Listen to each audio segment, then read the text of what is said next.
Alright, response video to, I guess everybody. Because everybody appears to have the same problem.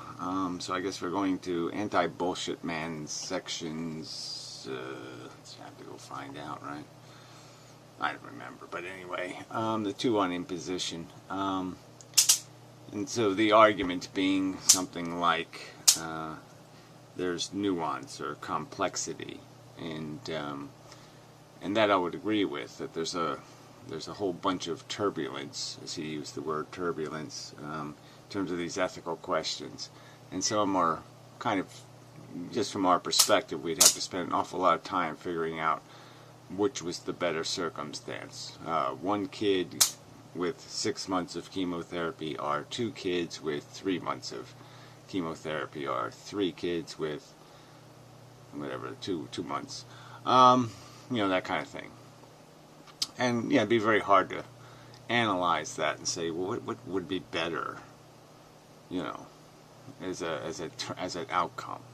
And so there's a whole range of things that fit into this category of where we just, you know, these are really tough trade-offs. And then there's really easy questions, like, should we put dioxin in the Great Lakes? Should we dump toxic waste in the Great Lakes?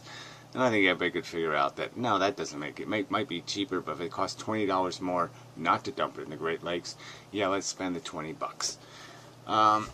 There's nothing good is going to happen if we do it that wrong way.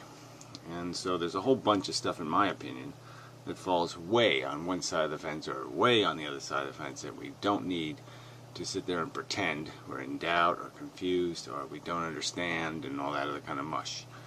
And alright, so I don't know how to deal with Anti-Bullshit Man beyond just saying, deal with that fact that some of these questions are not difficult, and there's no reason for me to concede any ground to ones that are, in my opinion, discernible.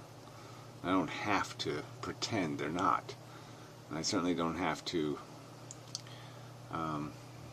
contrive a bunch of fake or phony doubt about what I know from really hard personal evidence to be a truth. Alright, so then Piro left a comment. I guess I could deal with that, but I'll do Anticontavide's short video first. Yeah, that would probably be the way to go. Anyone who's had a Catholic education inflicted upon them, as I have, will recognize this saying. If you seem to lack faith, then act as though you do have faith, and faith will be given to you. Alright, well, whatever. Isn't that whole notion kind of silly in the first place? I mean, faith is belief without reason. You know, what value is that? The whole notion of faith is just a canard anyway in religion. Most of the main characters in religion weren't required to have faith. They saw miracles performed before them. It wasn't a matter of faith for them. Believe it or not, that was one of the admonitions that caused me to fundamentally break with Catholicism eventually, and Christianity and religion in general. Because it struck me as an admonition to stop doubting. Act as though you believed in all of this, in spite of... Yeah, to just act. Yeah, like that. Well, that's asking too much to pretend. Oh, okay. The fact that your mind might tell you otherwise, or your mind might have questions that it wants to ask. Why? What's going on here? Right, well, you're not going to get those answers, right? You already knew that as part of the deal of religion, right? You don't get the answers. God's will be done, blah, blah, blah. That's one of the precepts walking in, is that here's a stupid book. You're not going to get any more than the stupid book. You can try to find more by holding your head up and praying for it, or saying, make me feel something, do something, God. You know, strike me with some sort of whatever, magic beam of something, you know, stare at me funny, whatever, yeah, but that was the deal. You've got the answers, now stop thinking about what the answers might be seemed to be the message. Well, it seemed to me that there were no answers. No, there was 9 million questions and no answers, okay? You don't get to know what God was doing 4 days before he got the human idea. You don't get to know anything. Well, not 4 days. 4 days you do know. I didn't buy it. I still don't buy it. And I don't buy it when someone in the name of science tells me exactly the same thing. Right. So when he was pushed to describe this someone in the name of science, someone who says, science says, and you have to believe this, like have faith in it, and then you'll understand it. So first just believe in it, and then you'll believe in it. There's somebody who's saying that. And no, he couldn't come up with anybody who's done that. He's just saying it because, yeah, he wants to imply straw man. That's how you make straw man, right? It's when you say something, somebody says, well, where's this thing? And you say, I don't have this thing. Oh, that's right, because it's a straw man. You didn't have the thing. You just made a fakie. All right? And then said, yeah, this is reality. So you could demonstrate some kind of superpower your philosophy provides by creating a fake enemy that you smited with it. Right? Right. Stop doubting. Take this for granted. Right. Who said that? Who said that? Yes, stop doubting. Right. Stop unreasonably doubting. Maybe that somebody might say to you. Stop being completely unreasonable in defense of your selfish, contrived notions of reality. Yes. You're just causing more trouble by asking more questions. Sorry, it doesn't work like that.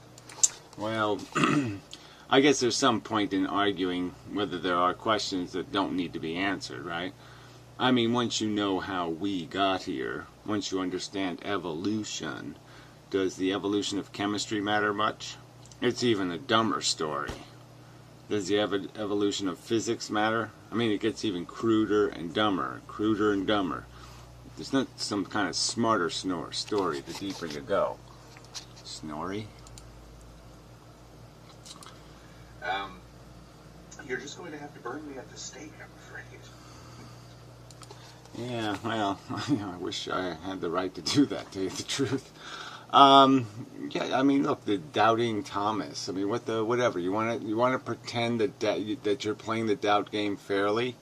So apparently, yeah, this Piro did the Anticontavad research video and spent 20 minutes saying 2 minutes worth of information. But regardless, and that this Anticontavada was part of the foundational philosophy of the Jainists, whatever you want to call them, Junists.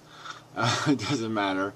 And somehow like they can't do anything. They're going to be just crippled by an inability to influence everything because they don't know about what the influence is going to mean or what the consequence is. And obviously he's not taking into that anything like that. He's not making that kind of argument. He's not going for some fail-safe plan of the doubter. If you're in such doubt about things, then you should advocate for people to do absolutely nothing, to invest in neither side, to support neither side in the war, so to speak, to declare your neutrality from a truly neutral position. But you're not neutral. You're pro-life, pro-nature, pro-carnage, pro the game in every respect. So obviously your doubt doesn't extend to that. You don't doubt the integrity of evolution as a guiding force for your life. For an instrument to tell you, you go ask the DNA quite clearly. Go ask the DNA. What does the DNA say? So you're not a doubter. You're not playing some doubt game. Not if you're going to do it from this pretense that you have some secure default. If you're going to say that you're too stupid, you can't know, you don't know, all you have is questions and you don't have answers, well, the person who doesn't have answers just has questions probably shouldn't be saying people should be having kids. You probably shouldn't be advocating for, keep the machine running even though we don't know what the machine is doing. That doesn't sound like a doubter to me. So it seems to me it's just a new robes. You're just putting a new robe on the old dogma of religion.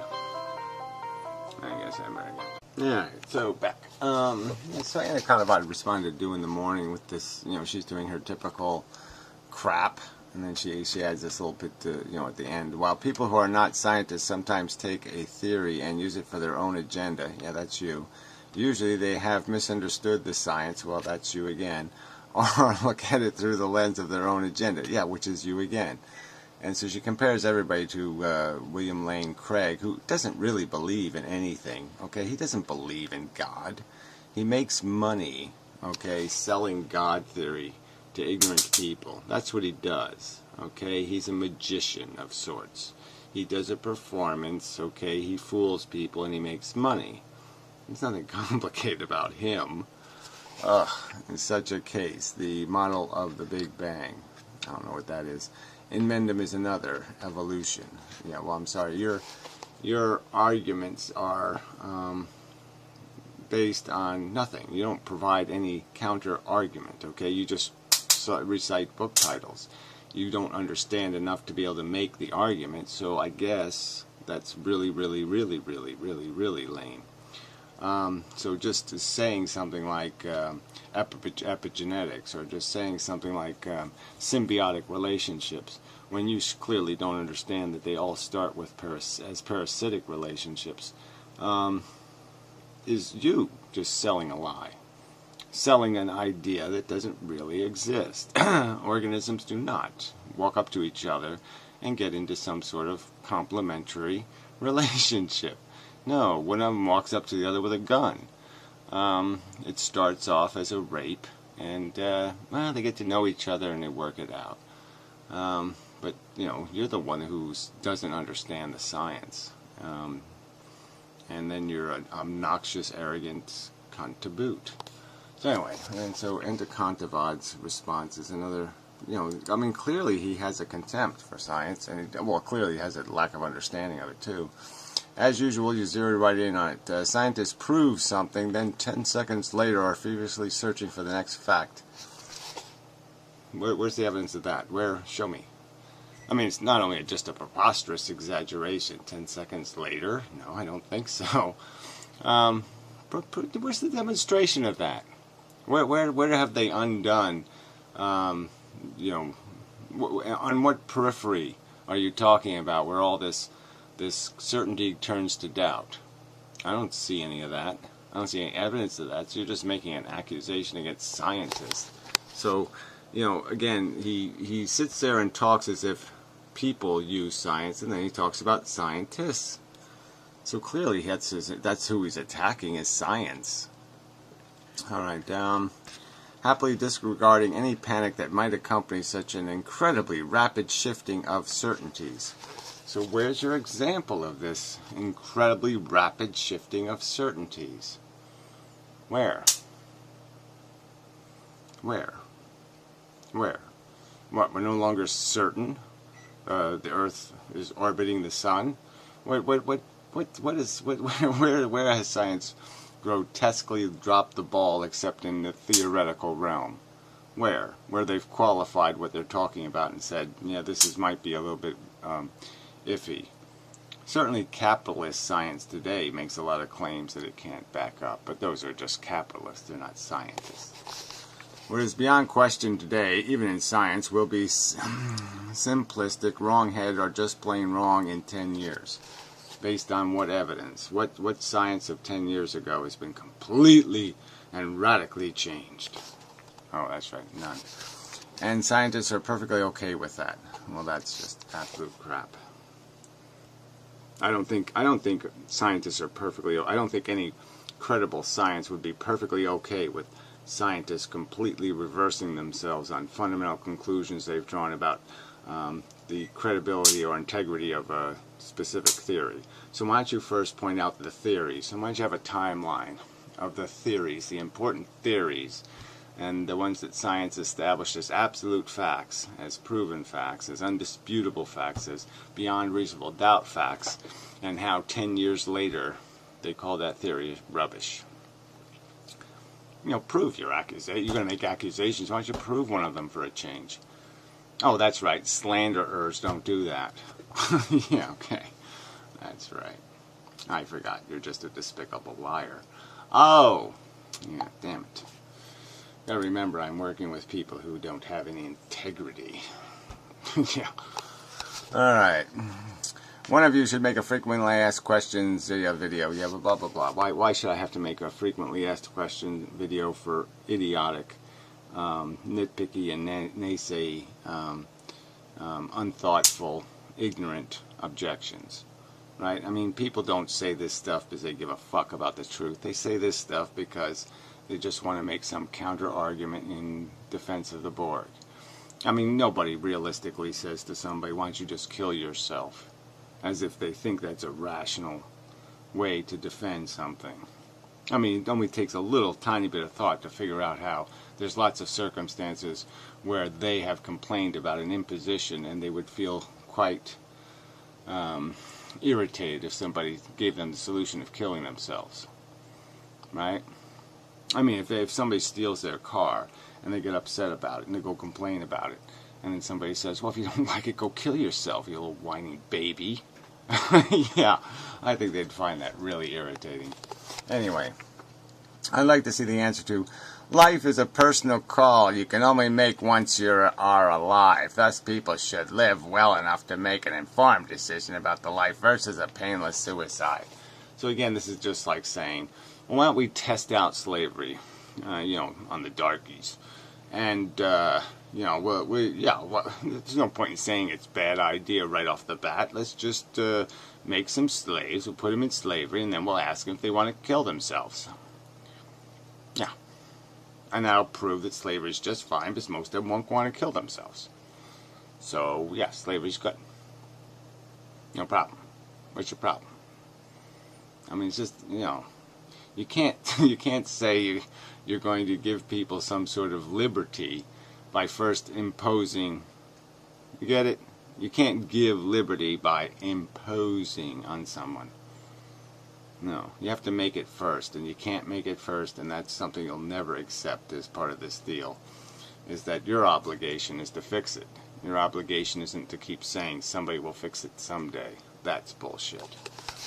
Also, the other one, to fight for freedom, you have to be alive. What does that even mean? To fight for freedom, you have to be alive. I mean, it just sounds like such propaganda. Is that like the death tax or something? What kind of rhetoric is that? To fight for freedom. What kind of freedom? The freedom to be an exploitanist or what? What are you talking about? What kind of freedom? Obviously, I didn't have the freedom from my mother's dumb, stupid judgment, did I? No, I didn't. So how does my fight for freedom have anything to do with this crap? Oh, that's right. It doesn't have anything to do with this crap. I want the freedom to be free from your stupid and idiotic and inane judgment that you're somehow accomplishing something. Your delusion. I want freedom from imposition by your delusions. That's not what you're giving me. And that applies to groups within species as well as the whole species. Well, obviously species don't have any interest. Just the members of the species have interest. It's your delusion. It's not the species' delusion, not some subspecies delusion. No, it's your delusion, fuckhead. Okay. Let's see. You are not likely to get the slave owners on board. We will have to live to beat them. I don't even know what this means, but obviously that's what you do. Or they will produce slaves even from their own genes, which I don't even know what this means. The weaker ones. What is that crap? I don't know what that means. So anyway, incomprehensible rubbish. So anyway, so back to anti-bullshit man. Oh yeah, Jay's got a new, put the Ephilism blog back up, but he said he's going to Daily Post, and then, said that 2 weeks ago, so who knows, another not started start or something. So I really did think I had the anti-bullshit man thing here, but I don't have it here, so I have to go load it again, I guess. And I have to kill the style so I can read it. So I'll just use my little jerky tool here. Kill style. No, I don't want to do that. I want you to kill the style of the style sheet. kill the style. Kill style. There. Okay, got it right that time. And then zoom down here to like, I think it's around N. You can't win. No, that's already did that. Moral nihilism, defeat him. No, I did that. Do. Non-rational did that. Oh, so we're on O. Non-impositions. Okay, so that's what he called it. Non-impositions, question marks. We are not on a rescue mission. He didn't really deal with that rescue mission analogy at all in this kind of short thing. He just kind of didn't really overtly link to it, but sort of linked to it. Anyway, and then the secondary argument, which was approved impositions, where you can stop people from doing something because it's ethically problematic. And so, but anyway, so the point I would make is that yes, there was at least the acknowledgement. I mean, it's not that there's an acknowledgement. I would concur with his argument that there are. You can ask thought experiments that create no, easy answer, where it's a coin toss, where the balance is going to be complicated, or you can create one that has implications into the future that could be very complicated. I mean, trying to figure out what somebody's kids are going to do in the future, or some other kind of thing. So none of those can be answered absolutely. It's just a probabilistic equations can be, and so we know what is probabilistically problematic. And so for the same reason we tell all people they can't drink and drive, even though some people might be very good drivers when they're drunk, we just say no, the probability is that you're not going to be a good driver, and there's absolutely no reason to open the door to the risk of letting everybody see how good or bad they are. And for a minor inconvenience of not allowing it. So you pay very little for a very large benefit, and pay very little in terms of a legal imposition. So I don't think there's as much disagreement as he likes to contrive. But I'm still going to argue there isn't. In the end, there's an absolute truth here. There's a truth. We can't know all the truths. We can't see all the truths, but we can see a lot of them. We know certain things are always going to be true. They're always going to be bad. That's never going to change. Okay? I mean, torturing some rabbit, to test makeup or something is pretty much bullshit. There's lots of things we know is bullshit. And, it's going to be bullshit now. It's bullshit 100 years from now. It'd be bullshit 1,000,000 years from now. It's bullshit forever. And some of these, in the game of, again, you can always just go back to evolution. And fortunately, that's his next section, which is good. Well, hedonism, it says. No. I thought there was a section here on hedonism. Knee-jerk insults. I don't know where it is, but anyway, I thought there was a section on the more interesting subject. Oh yeah, it's a subsection Q here. Question: antinatalism and atheism are not ideological cousins. That's it. So Q, that's the one. Okay, just it wasn't in bold. I didn't see it because it wasn't in bold. Alright, anyway. So that ought to be interesting because in my opinion, atheism, once you accept evolution as the definition of our origins, it all rolls. All the important truths just roll right out of that fact. Yeah. It describes our dilemma, our problems, all of it's built into this concept of evolution and what it's capable of, and the games it will create, and none of the games are good. Anyway, this video wasn't very directed, but I'll have to work on that. At least his book was better than Piro's video. 20 minutes to say 2 minutes worth of stuff, because he just spent the rest of the time spelling stuff and doing Google searches and whatnot. So anyway. Whatever.